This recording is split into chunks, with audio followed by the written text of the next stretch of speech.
The moment the snowstorm knocked out half the town's power, Rowan Hale knew the night was doomed. He stood in the doorway of the café, brushing flakes from his coat, praying, truly praying, that this blind date would be the one thing that finally went right in a year filled with disappointments. But as he looked at the near-empty room lit only by candles and Christmas lights, with his 7-year-old daughter Junie clutching his hand tightly, he felt the weight of reality sink again. He wasn't ready. He wasn't charming. He wasn't the man he used to be.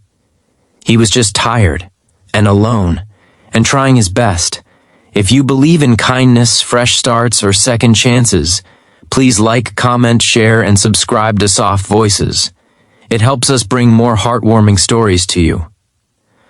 Rowan stepped fully inside, his boots leaving wet marks on the wooden floor. He was supposed to meet someone named Marin, a friend of a friend's setup he had reluctantly agreed to. The idea of dating again terrified him. After losing his wife to illness 3 years earlier, he had buried himself in fatherhood and work. But Junie, sweet, hopeful Junie, had begged him to try again. She wanted him to smile more. She wanted a family again. She wanted him not to be lonely, even if he insisted he was fine. And so here they were, on the worst winter night imaginable. Marin was already seated near the window, alone, elegant, almost glowing in the candlelight. Her red dress contrasted sharply with her pale hair, and her posture was straight, reserved, almost guarded.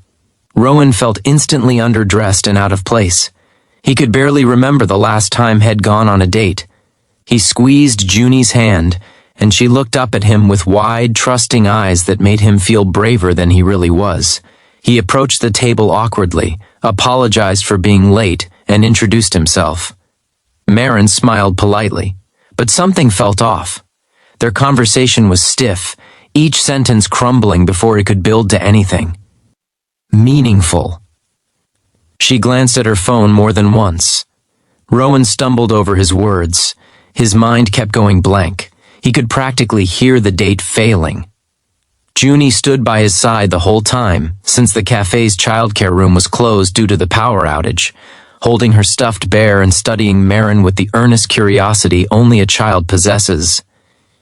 She tugged at Rowan's coat occasionally, silently asking if she could speak, and he would shake his head gently, trying not to look as frazzled as he felt. When Marin excused herself to the restroom, Rowan dropped his head into his hands. He felt embarrassment creep up his neck. He had ruined this. He knew he had. Maybe he wasn't ready. Maybe dating wasn't for people like him anymore, people who were still healing, still carrying ghosts. But then Junie tugged him down to her height. She looked at him with an expression far too wise for a little girl. Her voice was barely above a whisper when she spoke, fragile and honest. "Daddy." "She's the one." Rowan's breath caught. "Junie, sweetheart. I don't think she likes me very much." Junie shook her head firmly, her curls bouncing. "No, Daddy, she's sad like you. But she looks at you like she wants to smile. She just forgot how." Those words struck him harder than anything he had felt in years. Children didn't overthink, they observed, they felt, and maybe, just maybe, she was seeing something he couldn't.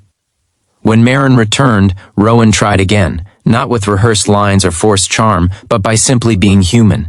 He apologized openly, told her he felt rusty at this, told her he was a single dad trying to navigate life, and something in Marin's face softened as he spoke. She admitted she had almost canceled the date 3 times. She too was coming out of a difficult season, one filled with heartbreak and the quiet ache of loneliness. The conversation shifted, slowly, tentatively, but genuinely. Rowan learned she had moved to town recently, that she worked in design, that Christmas had been tough for her ever since she lost someone she loved. Marin asked about Junie, really asked, and Junie answered shyly, eventually warming up enough to show Marin her teddy bear, named Whiskers. The 3 of them talked for nearly an hour, while outside the snowfall thickened into gentle curtains of white. Candlelight flickered softly over their faces, and the café, nearly empty except for them, felt like a sanctuary carved out of winter itself. Rowan felt something he hadn't felt in years. Peace. But the night still had one more test to give. When the cafe owner announced they needed to close early due to worsening weather, Rowan offered to walk Marin to her car. The snow was deep and the wind sharp, but something about their little group, Rowan, Junie, Marin, felt warm, like a family captured in the wrong decade of their lives but trying anyway. They reached Marin's car, which was buried beneath a heavy shell of ice and snow. She let out a defeated sigh. "Of course," she whispered. Rowan immediately offered to help dig it out. Half an hour passed. They scraped windows, brushed snow, and laughed at how ridiculous the situation was.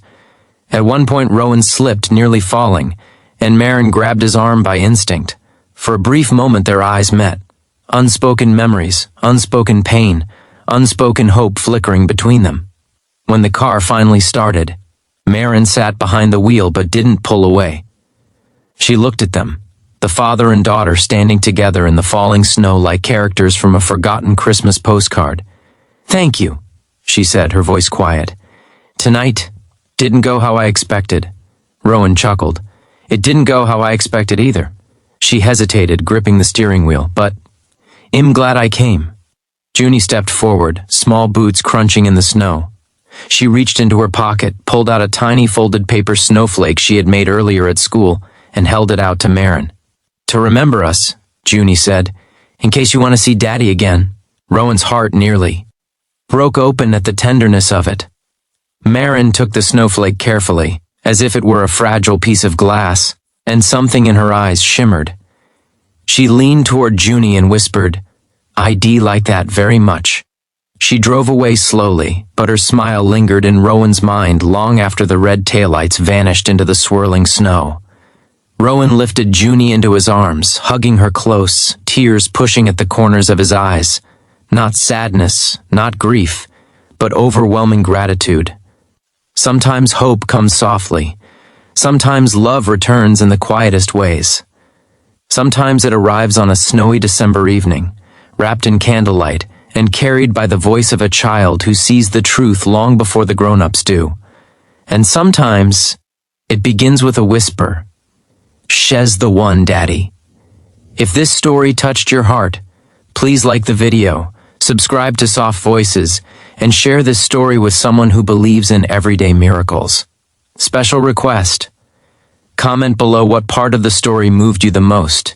It helps us know you're here, listening, feeling, and healing with us.